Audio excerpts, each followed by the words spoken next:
সাভার ঢাকা বিভাগের অন্তর্ভুক্ত এই জেলায় একদিকে যেমন গুরুত্বপূর্ণ ঢাকার সীমানা জেলা হিসেবে, অন্যদিকে জনবসতি, কলকারখানা ও দেশের বড় শিল্পাঞ্চল হিসেবে লাখ লাখ মানুষের কর্মসংস্থানের হাব হিসেবেও গুরুত্বপূর্ণ। ফলে কর্মসংস্থানের তাগিদে কয়েক লাখ মানুষ বসবাস করে এখানে। একই সঙ্গে এই অঞ্চলে গড়ে ওঠা দেশের বৃহৎ রপ্তানি প্রক্রিয়াকরণ অঞ্চলে কয়েক শত দেশি বিদেশি কোম্পানির বিনিয়োগ রয়েছে। অঞ্চলটির আশুলিয়া হাবের আওতায় ৯০টি কারখানা দেশীয় চাহিদা মিটিয়ে পণ্য রপ্তানি করে দেশে আনছে বৈদেশিক মুদ্রা, সমৃদ্ধ করছে দেশের অর্থনীতি। তবে হঠাৎই আশুলিয়ায় বেড়েছে লোডশেডিং। এতে বিপাকে পড়েছেন আশুলিয়া এলাকার ব্যবসায়ী ও আবাসিক বাসিন্দারা। স্থানীয়দের অভিযোগ, পল্লী বিদ্যুৎ সমিতি গ্রাহকের বরাদ্দের বিদ্যুৎ সরবরাহ করছে বেবজায়। ২ ঘন্টারও কম সময় বিদ্যুৎ মেলে না সারাদিনে।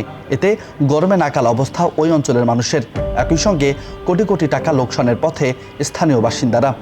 কারেন্ট থাকে না, কারেন্ট 2 মিনিট পর পর কারেন্ট জায়গা, ডিউটি করে আসে মানুষ ঘুমাইতে পারে না, শান্তি মতন করে পোলাপান থাকতে পারে না। বিদ্যুতের অবস্থা একদম খারাপ, যা বলার বাইরে। বিদ্যুতের জন্য আমি আইপিএস কিনছি, একদমই থাকে না, গরমে দোকানদারি করা যায় না, অনেক সমস্যা।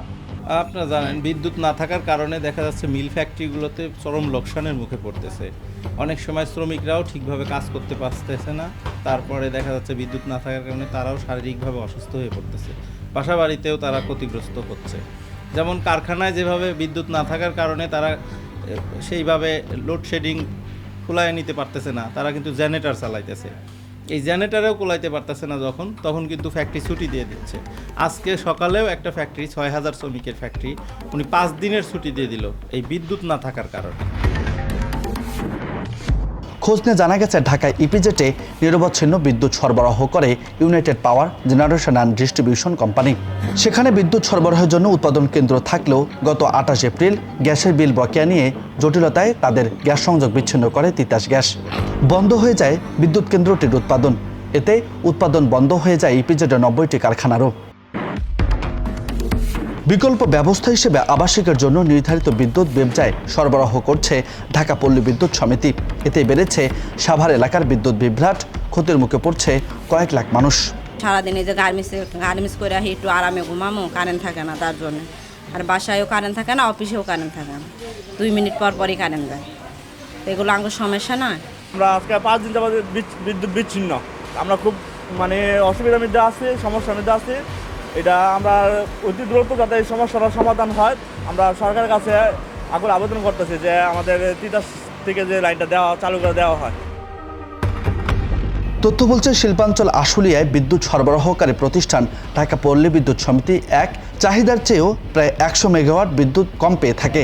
তার উপর পল্লী বিদ্যুৎ সমিতি এর সহযোগিতায় কিছু কারখানা চালু রাখা সম্ভব হলেও শতভাগ চালু রাখা সম্ভব হচ্ছে না।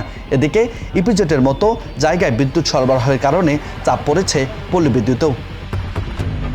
যদিও ভিন্ন কথা বলছেন পল্লী বিদ্যুৎ কর্তৃপক্ষ। ইপিজেডের জন্য আলাদা বরাদ্দ ও লাইন প্রক্রিয়াকরণের জন্য বেড়েছে বিদ্যুৎ বিভ্রাট দাবি তাদের।